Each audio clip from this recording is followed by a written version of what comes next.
la comunicación. En la comunicación hay un mensaje de un emisor hacia un receptor, ¿de acuerdo? Vamos a empezar desde lo que todos sabemos para ir llevando una línea coherente de evolución, si os parece bien.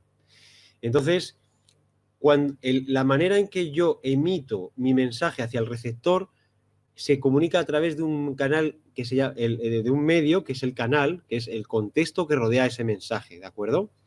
Entonces, la asertividad tiene en cuenta tanto el mensaje que yo voy a decir como el contexto en el que lo cuento, ¿vale? Esto es importante.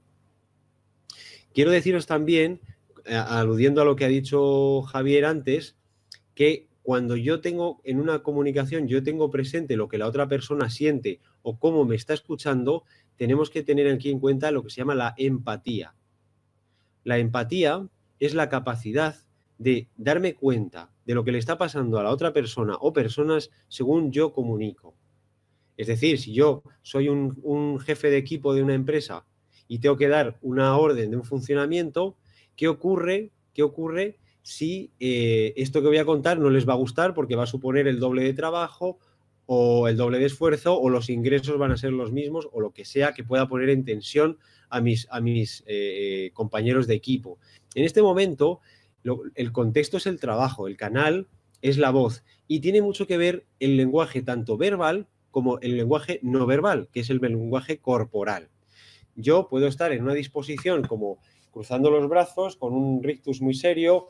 Yo realmente la empatía de que esto tiene una tensión, me la estoy apropiando, haciéndome sentir culpable a mí mismo de que lo que voy a contar no te va a gustar. Entonces yo me estoy poniendo en un lugar emocionalmente de contracción, de miedo, pareciera que tengo la intención de hacerte daño porque no estoy siendo empático. En cambio, de otra manera, puedo usar la misma empatía en el función de decir, a ver, chicos, sé que lo que os voy a pedir no es fácil, lo que voy a contaros pues supone un doble esfuerzo, pero es necesario que lo hagamos y yo sé que aquí hay personas muy buenas en este sector, otras que pueden en este otro sector, es decir, y podemos valorar las actitudes de nuestros interlocutores en un acto de crear un clima, un contexto favorable a la comunicación, ¿de acuerdo? La asertividad, lo habéis expresado muy bien, todos los que habéis hablado de la asertividad, es la capacidad de ser concretos y directos en un mensaje sin caer en comentarios aduladores o dar vueltas como una abeja alrededor de la flor sin decir lo que quiero decir por miedo o por vergüenza. Es decir, tal cual el mensaje. Muchas veces sucede que cuando damos un mensaje nos adelantamos a las reacciones de la persona a personas, creemos que saber cómo van a reaccionar. Y en el momento en que nos adelantamos, estamos boicoteando nuestra propia capacidad del mensaje, porque podemos asustarnos a nosotros mismos, podemos crear en nosotros un halo de miedo, de vergüenza, porque sabemos cómo van a reaccionar. Y no somos responsables. Cada persona tiene su capacidad de digerir y de procesar el mensaje que yo estoy dando. Es tu responsabilidad como tú lo asumes, porque desde mí hay una cuestión que la asertividad, aparte de la empatía, tiene mucha importancia y se llama la intención. ¿Vale?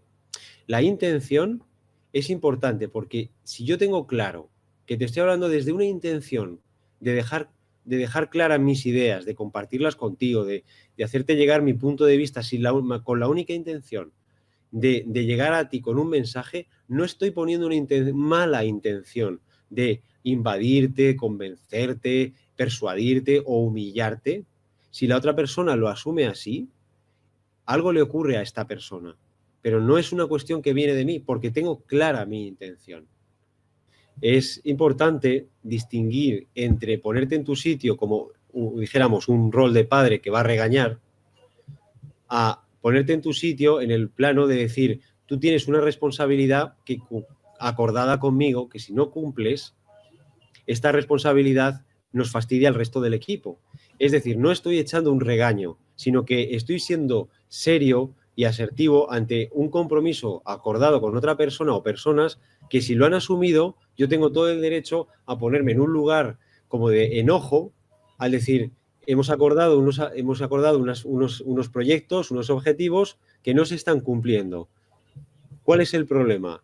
y pueden venir excusas de lo más banales o poco elaboradas. Y ahí es donde podemos entrar asertivamente a decir, no puede depender todo un proyecto de que a ti te apetezca levantarte a las 9 y no a las 8 o a las 10.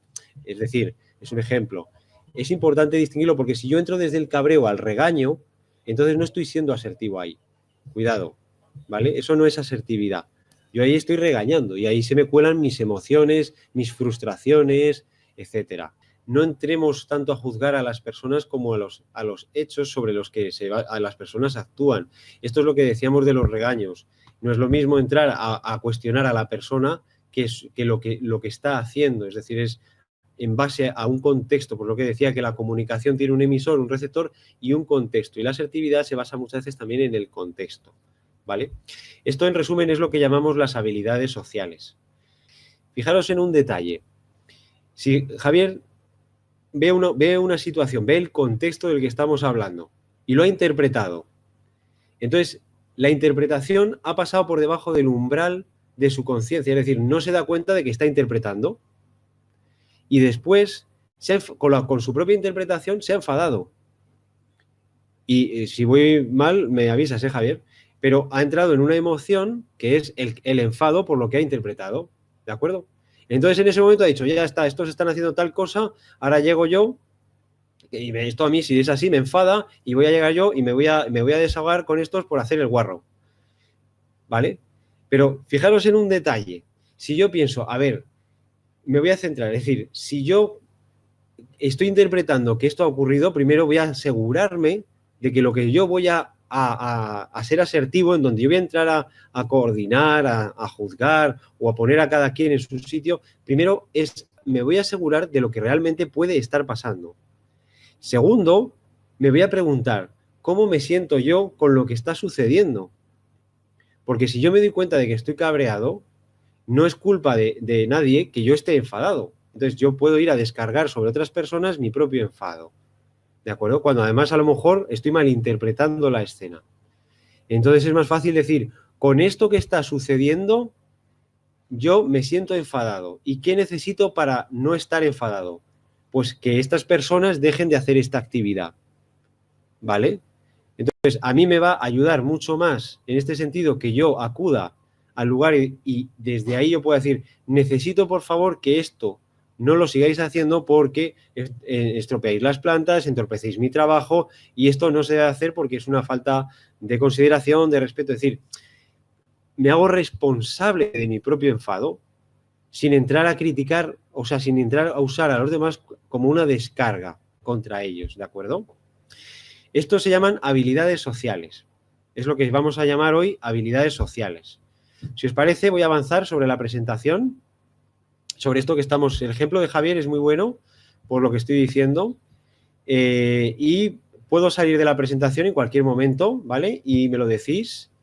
Y en tal caso, paramos y comentamos, ¿vale? Os vuelvo a instar a cualquiera de las presentes y de los presentes que sois bienvenidos en poner el micro y decir, yo quiero hacer una pregunta. Entonces ya decidiré yo si es bien recibida la pregunta. Bueno, chascarrillos aparte, presento un poco el tema de las habilidades sociales. Venir el problema con las dificultades comunicativas, ¿de acuerdo? Si me deja, porque parece que no quiere avanzar ahora.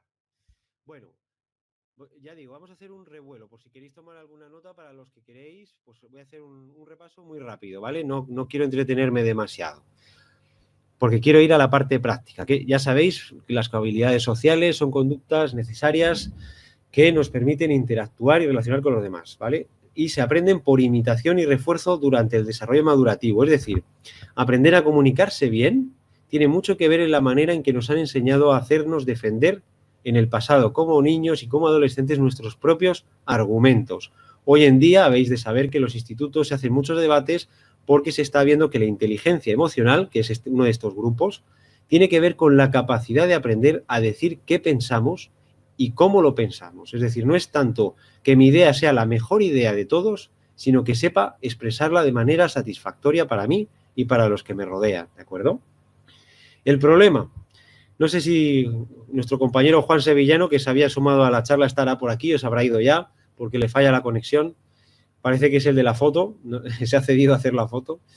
Bueno, el problema aquí, la necesidad de relacionarse entre las personas es un tema a resolver. ¿Por qué? Porque somos gregarios.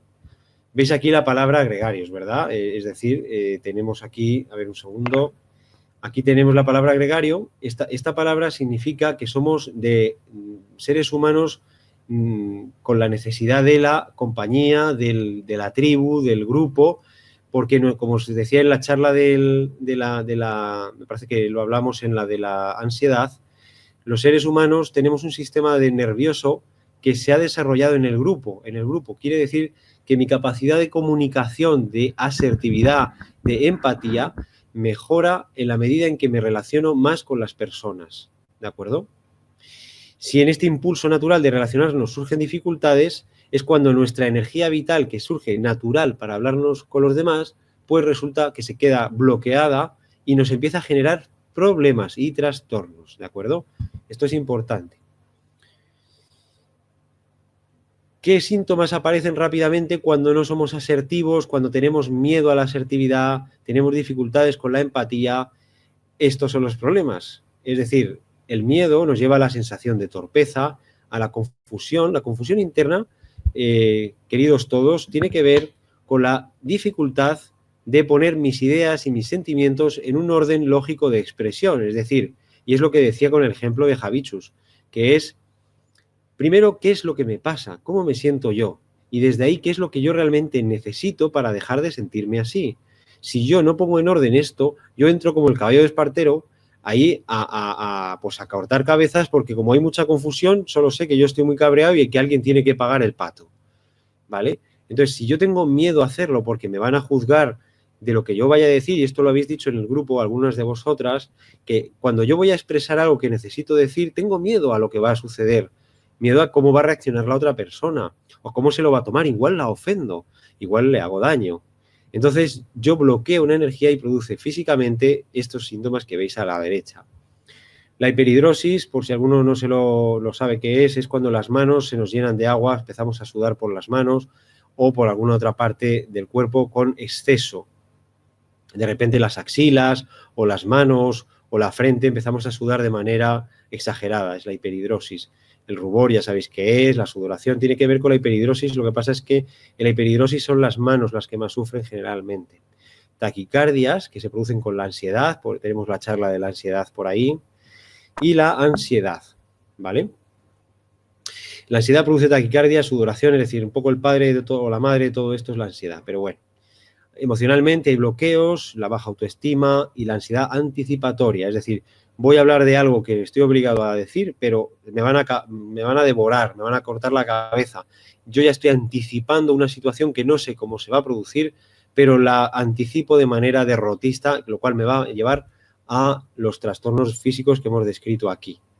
¿De acuerdo? Luis, ¿me permites una cosa? Adelante, Javier.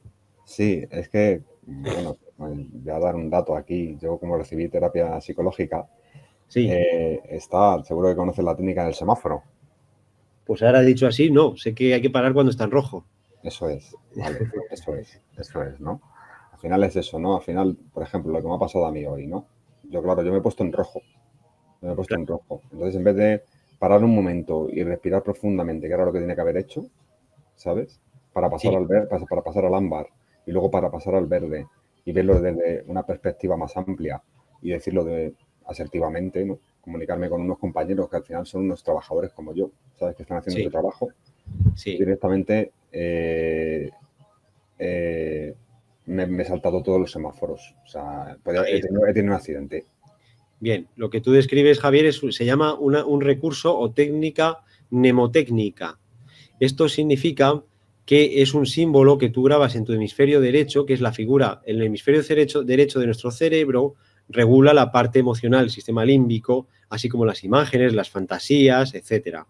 Si tú proyectas un semáforo en tu hemisferio derecho, este le dice a tu hemisferio izquierdo, que es la razón, oye, que la imagen dice que el semáforo está en rojo, aprende a controlarte cuando está rojo. Es decir, es un entrenamiento, como tú decías antes, a la imagen. Es una técnica que es muy práctica y es muy recomendable porque si estamos emocionalmente cargados, estamos en el semáforo en rojo. ¿de acuerdo? Y debemos identificarlo, ¿vale? Bien, todo comienza, continuamos, si os parece, con la autoestima. Es decir, en realidad el miedo y la autoestima son las bases de todo esto. Es decir, de hecho hay otra ponencia que en su día ya ofrecí en otra plataforma y que está por ahí pendiente, si queréis en adelante, que es el miedo versus la autoestima. Es decir, o tenemos miedo o tenemos autoestima. No pueden ser las dos a la vez. Cuando la autoestima no ha sido bien cultivada, ha sido en la época de la infancia, de la pubertad, que es cuando pensamos que nosotros no valemos tanto, que no tenemos tanta capacidad de diálogo, que lo que vamos a decir se van a reír, voy a parecer un tonto, van a pensar de mí que no tengo apenas inteligencia, etcétera, etcétera, etcétera. El problema aquí es que parece que cuando tenemos que hablar, tenemos que ser perfectos, tenemos que decir, vamos, la cuestión más bonita, maravillosa y que quede perfectamente encajada. Es decir, siempre hay una necesidad de perfeccionamiento y de perfeccionismo, ¿no? Entonces, en realidad tenemos también aquí, por la autoestima baja, una baja tolerancia a la frustración. Es decir, a veces nos equivocaremos, diremos cosas, meteremos la pata, diremos cosas que resulten divertidas sin que lo pretendamos. Pero no pasa nada, no es una cuestión que cuestione, valga la redundancia, la integridad de nuestra persona. Nosotros somos un cúmulo de años y años en crecimiento, vivencias, experiencias duras, bonitas. Nadie conoce nuestra vida mejor que nosotros. No puede cuestionar cómo somos a raíz de una sola experiencia. No tiene sentido. Es decir, yo he dicho algo que ha sido gracioso o equivocado, me parece muy pretencioso que podamos juzgar cómo soy como persona en base a esto, ¿de acuerdo? Porque un error lo tenemos cualquiera, así como 1 o 10. El problema es cuando no aceptamos esa frustración a cómo decimos o hacemos las cosas, ¿vale? Entonces es importante la autoestima en este sentido. ¿Por qué? Porque realmente es la clave de que todo esté bien. La autoestima es la capacidad de poner un valor a quiénes somos. Es autoestima. ¿Cuánto te estimas a ti mismo? ¿Vale? Entonces, llegados a este punto, os lanzo esta pregunta. Ahí la tenéis. Luis, ¿puedo comentar una cosa? Estás en tu derecho. Vale. Es que a veces no depende solo de tu autoestima. Por ejemplo, yo sé que cuando estoy con mis compañeros que me valoran y con los que me siento confiada, yo sé que me puedo equivocar y sé que, bueno, pues lo van a aceptar, ¿no? Sí. Parte de aprender y es parte de, pues me he equivocado, pues no pasa nada. Yo me siento a gusto y me siento valorada, pero cuando estás con gente que están buscándote las cosquillas, que están esperando a que cometas el mínimo error para echártelo en cara, para decirte que no vales, para hacerte sentir que no tienes una valía. Es con esas personas con las que, por ejemplo, yo en mi caso me siento totalmente aterrorizada, ¿no? Porque sé que las hay y las conozco y las sé y las veo y sé cómo están, pues así como tienes una fiera a punto de saltarte encima, ¿no? Entonces sí, es problema de autoestima, pero cuando estás con gente con la que sabes que estás bien, bien, pero cuando estás con personas, a mí me entra una ansiedad porque sé Claro, que es a buscarme, ¿no? claro. Y eso. Bueno, aquí... Luis, Sí, es que lo que dice Maripaz, a ver, yo lo comparto exactamente igual, ¿sabes? Es que sí. al fin y al cabo, evidentemente, cuando estás con personas que, incluso tus compañeros que son, yo que sé, que llevas a lo mejor 5 años, 3 años, que saben cómo, más o menos cómo eres, que cometes un error y te lo perdonan y que, bueno, que te conocen. Pero hay lo que se suele llamar, ¿no? Que esa palabra que se utiliza tanto de personas tóxicas, ¿no? De personas de que te buscan que te buscan las cosquillas. Sí, ¿sabes? sí, los tres Que pies están al a la- gato. sí, los tres pies al gato y Muy que bien. están a la mínima a Sí, a la que saltar salta. ahí, a la que Sí, saltar, sí. eso es, a saltar, ¿no? Entonces ahí es cuando yo, bajo mi experiencia personal, que ha sido tengo 39 años, ¿no? Entonces voy a dar mi experiencia personal, ¿no? Sí. Entonces yo lo que he hecho siempre es alejarme de esas personas. Dice que más vale estar solo que mal acompañado, ¿no? Claro, eso es. Yo coincido plenamente. Claro. Pero Fijaros, yo en este sentido, Javier, coincido contigo. Si hay personas que comúnmente en un hábito de compañía, de trabajo, de familia, tal, son personas... Hombre, si es de familia es distinto, hay que resolverlo. Pero si es de amistades o de trabajo, sí podemos poner cierta distancia para cuidar, proteger nuestro espacio de seguridad, nuestro espacio de tranquilidad de personas que llamamos tóxicas o contaminantes, porque tienen malas intenciones. ¿Os acordáis que hace un rato hablábamos de lo que era la intención? El poder de la intención es básico a la hora de comunicarnos, porque si yo tengo claro desde dónde os hablo, mi autoestima está protegida por el mejor antivirus que os podáis imaginar, porque tengo la intención de comunicaros desde el cariño, desde el amor. No tengo intención de aprovecharme de nadie ni de tomar el pelo a nadie, como cualquier persona que se sienta mal tiene que explorar qué es lo que le ha sentado mal, qué cosa de sí mismo, de su vida, le ha hecho traducir la realidad que le ha colocado en un lugar de malestar, pero no por mi comunicación, ¿vale? Tenemos que desvincular nuestra comunicación con las reacciones de los demás, porque no podemos hacernos responsables de lo que cada persona siente o padece cada vez que abrimos la boca. Si nuestra intención es positiva, es sana, psicológicamente tenemos que colocarnos ahí. ¿De dónde proviene tu siguiente pensamiento? ¿Desde qué lugar? ¿Emocional, físico, mental? Si yo voy a ir a un sitio donde hay personas que me buscan el doblez, ¿desde dónde vendría el siguiente pensamiento? Nada más voy a entrar, o justo antes de entrar, ¿cuál es el primer pensamiento que me va a llegar? ¿Alguien quiere...?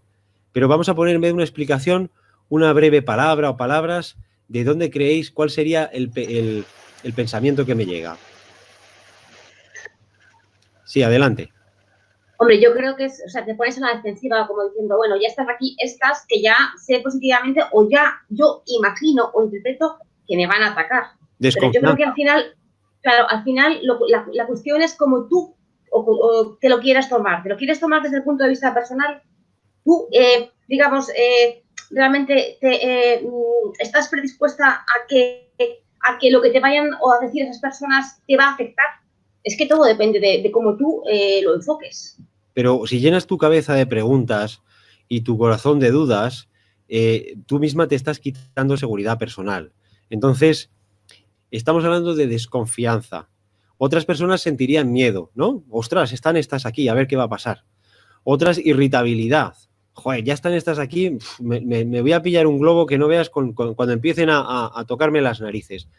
Que mantener la calma y la capacidad de adaptabilidad son síntomas de que estamos evolucionando hacia una comunicación sana, abierta y bastante trabajada. Es decir, nos adaptamos a las circunstancias, al contexto de la comunicación, pero quiero que entremos en estos matices, Javier, porque esto nos vemos atrapados muchas veces.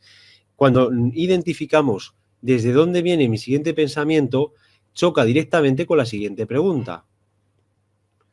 ¿Vale? ¿Cómo crees que debes de ser tratado? Es decir, si yo entro a la sala y ya hay personas, el caso de Maripaz, que ella dice, no, es que ya aquí ya están estas que vienen aquí en plan hinchabolas a tocar las narices, a ver qué pasa, tal, y yo no me lo merezco, yo no me merezco esto, pero yo no digo nada, me quedo callado.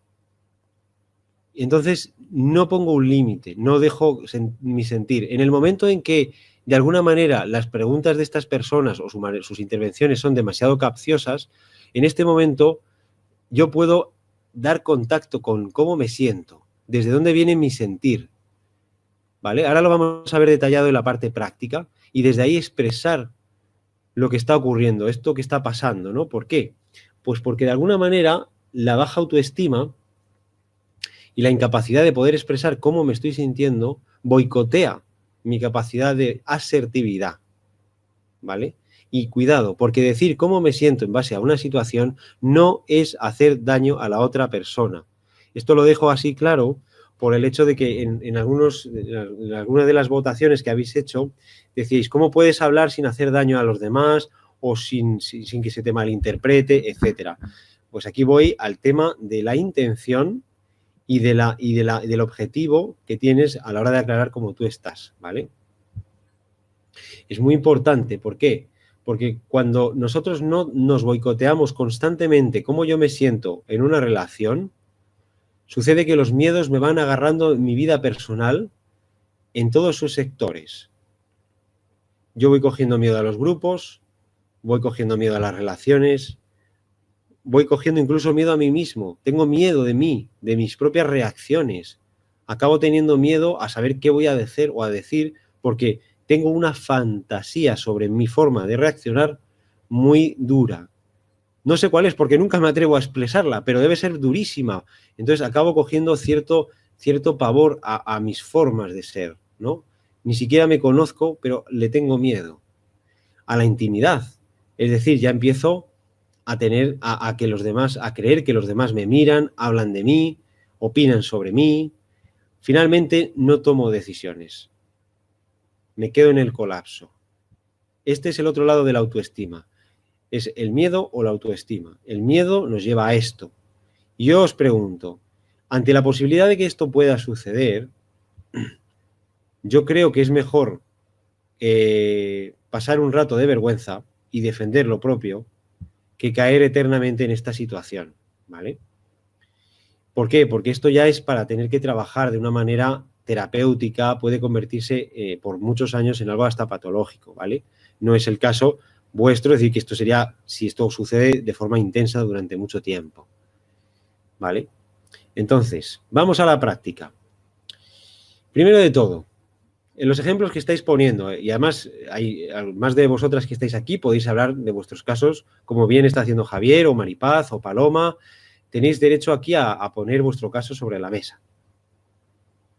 Aprendamos a identificar de dónde vienen nuestros pensamientos. ¿Por qué? Pues por lo que le ha pasado a Javier, porque si yo me estoy calentando y no veo el semáforo en rojo, yo puedo estar entrando en una situación sin saber lo cabreado que estoy realmente, en base también a un futuro anticipado de que esto está ocurriendo por tal X cuestión que a lo mejor no tiene nada que ver con la realidad, ¿vale? Si yo identifico cómo me siento, yo ahí puedo parar y decir, bueno, esto no es para tanto o me estoy calentando demasiado, ¿qué necesito yo para no entrar así? Esto es un ejemplo que os pongo. Sitúa en tu mente una situación conflictiva.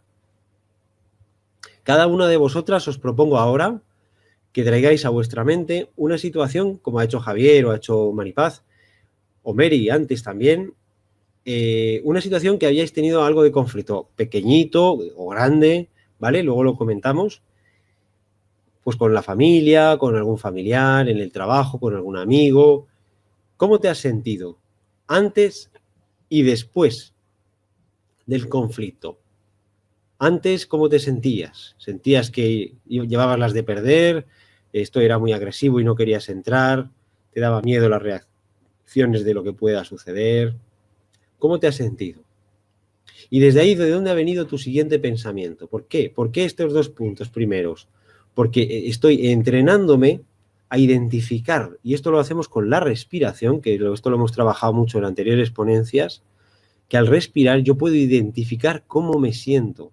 Y el paso siguiente es saber desde dónde estoy yo preparando mi siguiente pensamiento de acción, cómo yo pienso y actúo, en base a cómo me estoy sintiendo. Si yo identifico esto, controlo mis caballos. No soy un carro desbocado que corre hacia el enemigo o en contra del enemigo, huyendo, sino sé cómo me siento y lo que estoy pensando. Si yo controlo el pensamiento de ataque o de huida, puedo llevarlo a un pensamiento creativo, en plan de decir, a ver, pero realmente, ¿qué es lo que yo quiero expresar en esta situación o a estas personas que a mí me beneficie más? Y puedes entrar en un mensaje del tipo yo. Cuando dices tal cosa o haces tal cosa a la persona conflictiva, yo me imagino que te sentirás de esta manera, ¿vale? Cuando tú vienes y me criticas o siempre estás diciendo cosas que cuando hablas constantemente son hechos constatables. Cuando tú hablas constantemente de lo mal que hago esto, a mal lo que hago lo otro, todo el rato pones mensajes negativos, yo me imagino que te sentirás mal porque lo hago todo mal. Pero claro, me pregunto cómo te sientes tú que hablas tan mal de mí, ¿no? Pero si yo empiezo haciéndole ver que yo empatizo, ¿os acordáis que en la asertividad el primer punto era la empatía y después la intención?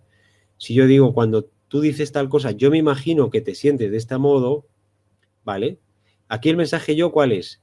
Es yo me imagino que más adelante es lo que tú necesitas.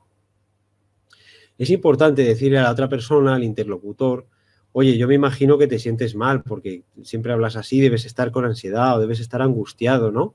Porque has hablado de esto de esta manera, debes estar mal. O yo creo que necesitarías un apoyo aquí o necesitarás tal. Es decir, es como de alguna manera, sin perder nuestra posición, estamos como empatizando con la posición del contrario, el cual al ver que yo no estoy en un lugar de enemigo, sino que estoy intentando escuchar de manera comprensiva y empática lo que está diciéndome, no verá en mí a alguien contra a quien arremeter. ¿De acuerdo? Distinto es que esta persona siempre hable mal de mí. Y yo puedo decir, joder, yo me imagino lo mal que te hago sentir. O sea, debes estar muy cabreado si todo eso que dices que hago, no me había dado cuenta si todo esto que hago te sienta tan mal o te parece tan mal. Yo me doy cuenta de lo mal que te hace sentir todo esto que dices, pero yo desde mí no es mi intención, yo no tengo esta intención. Te puedo aclarar lo que necesites, yo no llevo esta intención, ¿no? Entonces no estoy contraatacando, sino haciendo ver que me doy cuenta de cómo te sientes. Pero también dejo claro lo que yo pienso o cómo yo me siento. Yo necesito que tú sepas, ¿de acuerdo?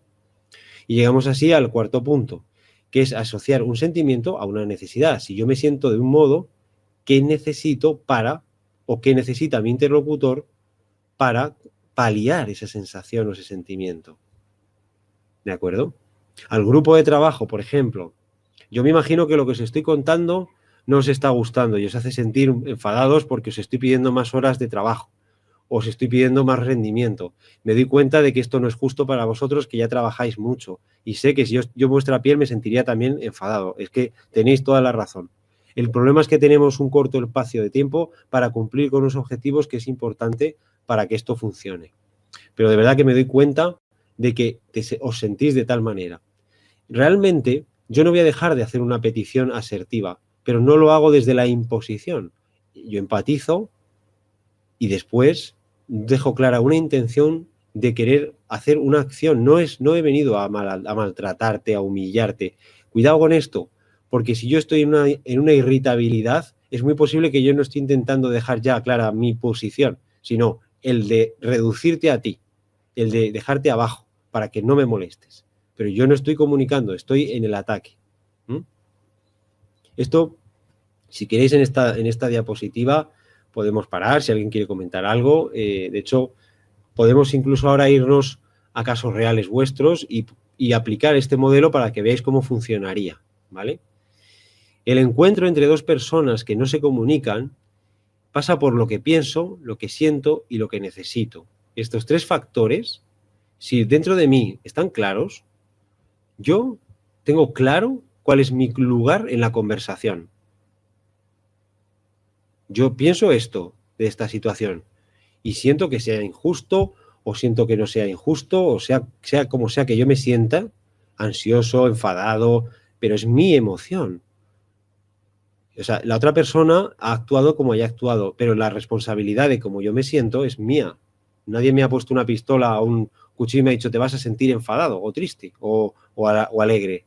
Yo me asumo mis propias emociones. Así que al final también resolveré qué necesito. ¿Vale? Yo cada vez que fulanito o fulanita me habla de esta manera tan soberbia, es que me siento fatal. Es que me hace sentir pequeña. Es que parece que no valgo un pimiento. Porque es que me habla con una soberbia, yo pienso que me habla con soberbia. Entonces es que me hace sentir ridícula, me hace sentir pequeña. Cada vez que hago una intervención en familia o en el trabajo, me hace sentir que no valgo para nada. Vale. La soberbia de ella puede ser real o puede no serlo. No sabemos en qué anda atrapada esa persona. Supongamos que es real y es una mujer o un hombre soberbio o soberbia. Como yo me siento ante su soberbia, es mi responsabilidad. Yo también puedo pensar, bueno, esta persona tiene un agujero de autoestima tan grande que necesita hablar desde esa soberbia para sentir que es alguien. Pero bueno, es su problema. Realmente, si habla así mal de mí o me corta o me de alguna manera no me deja hablar y me quita en mi lugar, es porque esta persona, yo siento que esta persona necesita pisarme, humillarme, para, de alguna manera, sentirse mejor. Es decir, algo hay en mí que le hace sentir mal y que tiene que ir a por mí. Entonces, ¿yo qué necesito aquí? ¿Yo qué necesito en esto? Si yo estoy ya en este proceso de funcionamiento, ya estoy no es control, es más bien gestión, es regular, es de alguna manera estoy acompañándome, no va mi emoción por delante de mí y entro en el lugar como un poseído. En el que necesito, en este lugar, yo aquí puedo decir, necesito hablar con ella o con él, o poner distancia. Es una persona que no quiere hablar, no se comunica, no hay manera, pues como dice Javier, pongo distancia en lo posible e ignoro sus intervenciones como si hablase, como si rebuznase un animal, ¿no? Es decir, de alguna manera imagino, fantaseo, me extraigo a mí mismo de sus intervenciones, no me pongo a su nivel, porque me doy cuenta que tiene un agujero tan grande que no habla, sino que humilla, y no encima no quiere el diálogo. Entonces, ¿yo por qué tengo que escucharte? Yo me extraigo de tu conversación, no me sirves. Serás mi jefa o alguien superior, lo que sea, pero me has demostrado que eres incapaz de mantener una conversación mínimamente coherente entre dos personas, lo cual me da igual, tu puesto tienes un problema. Entonces, ¿qué necesito? Hablar. Si es posible la comunicación, en este punto lo que hacemos es, si es posible, es hablar. Oye, tienes un momento, mira, necesito decirte una cosa. Cada vez, no sé si te has dado cuenta, cada vez que intervengo, me siento muy interrumpido. Incluso las intervenciones que me interrumpen es para desacreditar lo que estoy diciendo yo. Entonces quiero saber si es que hay algún problema conmigo. Yo es que me siento muy mal, me siento que lo hago todo mal, siento que no funciona o que lo que digo no es válido. Y quiero saber si es que hay un problema con mis intervenciones. En este momento, porque me imagino que no estarán funcionando, me imagino que esto que digo no es de vuestro agrado, entonces quiero mejorar. Necesito aclarar esto porque yo me siento mal. Estoy en un supuesto de que la persona sí quiera el diálogo, ¿vale? Entonces, yo entro desde una parte adulta, madura, en este triunvirato, por así decir, ¿vale? ¿Que parece muy bonito? Os puedo asegurar que funciona. Hay muchos casos reales que me han llegado a consulta, que he leído en libros, y de hecho os recomendaré un libro que me viene a la memoria que se llama La comunicación no violenta. El libro se llama La comunicación no violenta, de Marshall Rosenberg, creo que se llama. Os lo pongo por el grupo de WhatsApp. Pero bueno, esto luego lo practico en consulta, ¿eh? O sea, que no es simplemente sacado de un libro, es que esto además es el principio de mucho más, es decir, esto es muy básico. Pero es importantísimo. Si esto falla, básico viene de la palabra base. Si falla lo básico, falla la base. Y si falla la base, se nos cae toda la estructura, como diría el arquitecto. ¿Vale? Entonces, ¿qué habilidades tenemos que desarrollar? Pues obviamente todas las que veis. Pero voy a parar un momento aquí. Hasta este punto, ¿queréis hacer alguna pregunta? Sobre todo me voy a dirigir, no porque me disguste los que ya habéis intervenido, me encanta porque me ha ayudado mucho, me ayuda mucho, pero por escuchar nuevas voces también. Es decir, los que no habéis hablado, no habéis intervenido, ¿queréis decir algo? Y os dejo abierto el micro por si necesitáis. Aunque vamos luego a pasar un poco al final de esto de alguna manera, a expresar ejemplos reales para ver si podemos practicarlo. Aquí las tenéis, las habilidades sociales: escuchar, iniciar una conversación, dar las gracias, presentar a otras personas, hacer un cumplido, mantener una conversación, presentarse a uno mismo. ¿Veis estos ítems? Pues estos ítems, durante una conversación, se llama la escucha activa. Yo escucho, puedo iniciar una conversación, la inicio, la escucho como me dice, y al escuchar yo digo, hago devoluciones, doy las gracias a cosas que estás diciendo, ¿vale? Hablo de otras personas con las que yo he hablado de este tema y las opiniones que yo he ido recogiendo, hago cumplidos acerca de cuestiones habladas, en fin. Hablo de mis propias habilidades, también de cosas que yo tengo como ha hecho Javier, ¿no? Que habla de su experiencia de vida.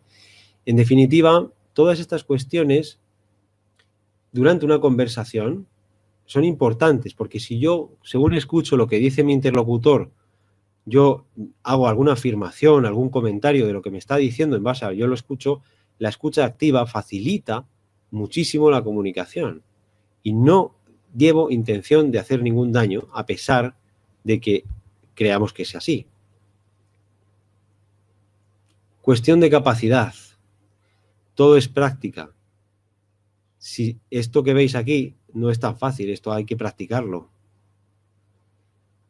Entonces, la clave de todo esto no es otra que la práctica. El atreverse a darse cuenta de que si yo tengo clara mi intención de lo que yo quiero decir y desde donde yo lo quiero decir, que es ganas del encuentro, el respeto, como habéis dicho, se ponga como se ponga la otra persona, tenéis que ver que es su asunto, también su responsabilidad.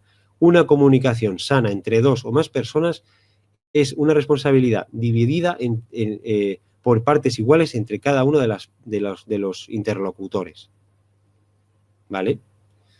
Y cuidado porque aquí en el Mario Alonso Puig es un gran ponente, él es médico y bueno, hace unas ponencias muy bonitas y aunque no se mete mucho en berenjenales, pero hace afirmaciones en sus ponencias muy interesantes. Yo he puesto la de la mente nos puede crear abismos entre nuestras distintas capacidades, haciendo creer que no podemos. Son lo que decíamos antes, adelantar el futuro, lo que hablábamos hace un rato de fantasear lo que puede suceder, ¿no? De alguna manera, si cuidamos de estos ítems que aquí tenéis, podéis ver que estáis trabajando vuestra comunicación. Porque la comunicación no es solo verbal, es corporal. Si estamos muy cruzados de brazos, de piernas y fruncimos el ceño, ya estamos dando un mensaje. Que si estamos abiertos de brazos, hablamos gesticulando las manos, nuestros movimientos no son bruscos y rápidos, ¿vale? Lo que estáis viendo en pantalla, pues indirectamente vuestro sistema nervioso ya está trabajando la comunicación. Luis, yo tengo una... Perdón que te interrumpa. No, adelante, es lo que estaba pidiendo. Justo en la diapositiva anterior. Sí, voy. Gracias. Me llama la atención que dice, crea apegos codependientes. Sí. ¿A qué te refieres con esto? A ver, los apegos no debe ser relacionado con dependencias. Por eso he puesto codependientes, porque muchas veces cuando tenemos apegos los llamamos como algo insano, ¿de acuerdo? Los apegos son inevitables, es decir, cuando yo estoy con un compañero, con un hermano, con una pareja, con un gran amigo, yo he creado un vínculo de apego, ¿vale? Quizás me faltó la palabra vínculo. Okay. Un vínculo de apego. Significa que me siento vinculado a esta persona por amistad, por amor, por un principio de cooperación. Codependiente significa que vamos de la mano o de codo con codo, hombro con hombro, caminando, mirando hacia el horizonte. Imaginaros que camináis detrás de una persona agarrados a su cintura. Esto se llamaría dependencia. Es decir, caminamos detrás, agarrados a su cintura y viendo su espalda. No vemos el horizonte, ¿verdad? Veríamos su espalda. Caminaríamos por donde nos lleve, porque vamos detrás. Si esta persona camina para un lado o para el otro, vamos detrás agarrados, con lo cual no vemos qué dirección lleva ni hacia dónde y dependemos de la seguridad de que él nos lleve o ella hacia algún lugar que sea bueno. ¿De acuerdo? Pero si camino a su lado, cogido de la cintura, del brazo, de la mano, o simplemente camino al lado, la diferencia es que estoy a su lado, pero veo el horizonte, veo hacia dónde vamos, opino o puedo opinar sobre lo que estamos, hacia dónde vamos. Es decir, de alguna manera es importante ver que la codependencia tiene que ver mucho con la cooperación, que es la siguiente. Es decir, la palabra co significa lateral. Es decir, estamos uno al lado del otro. Estamos mano a mano. No estamos vinculados porque hay un vínculo entre nosotros, pero no dependo de ti para seguir avanzando. Si tú no estás, puedo seguir avanzando al 50% y tendré que buscar cómo ocupar el otro 50%. Puede ser duro, difícil, lo que sea, pero no es el fin. Esto lo hablábamos en la charla de vivir la pérdida. Es decir, cuando la otra parte ya no está, no es el fin de la mía, sino que un trozo grande se me ha ido, pero no todo. Si yo soy dependiente y se me va la otra persona, se me ha ido todo absolutamente. Me caigo con ella. Entonces, los apegos son inevitables, pero han de ser codependientes. No sé si con esto queda explicado. Muchísimas gracias, sí. Desde un principio, muchísimas gracias por la aclaración. Es un placer. Bueno, vamos acabando la presentación. Recordad que es muy importante. No existe forma alguna de que alguien te ofenda si tú no te lo tomas como algo personal. La persona que quiere hacer daño es tu decisión entrar y querer en demostrar algo. Es decir, esto lo que viene a decir es que te pones a su nivel porque te ha hecho daño, es porque te asumes que el daño que te hace, ¿no? Y tú quieres demostrar que no es así, de alguna manera entras en su juego y quieres demostrar su equivocación, pero realmente es absurdo porque no está queriendo demostrar nada, simplemente quiere humillar. Soy más fuerte que tú, hay un choque más frontal. Soy horrible, perdóname la vida, hay una sumisión. Estas son las dos formas en que queremos demostrar en un conflicto. Que yo tenga más argumentos y sea más fuerte que tú, o es verdad, tienes razón, no valgo nada, entonces me vuelvo sumiso a esta persona porque siempre vas a ver que yo soy más flojo. Si nadie puede hacerte daño, tú tampoco podrás hacer daño a nadie, aun siendo tu intención, si esa persona no pone su atención en ti. ¿De acuerdo? Es importante dónde ponemos la escucha.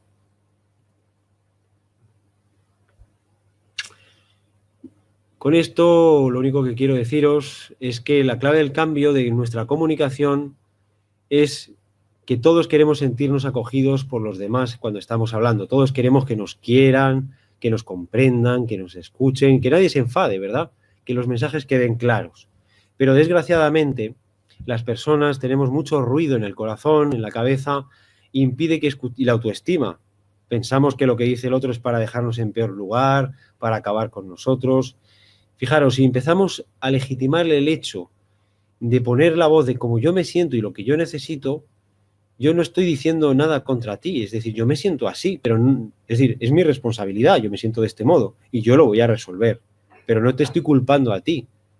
Ahora, si me estás atacando, también diré, yo me siento de este modo cada vez que haces esa afirmación y con ese tono de voz. Es que me imagino que estás muy cabreado conmigo y que igual necesitas que hablemos de algo o que me vaya o que resuelva algo.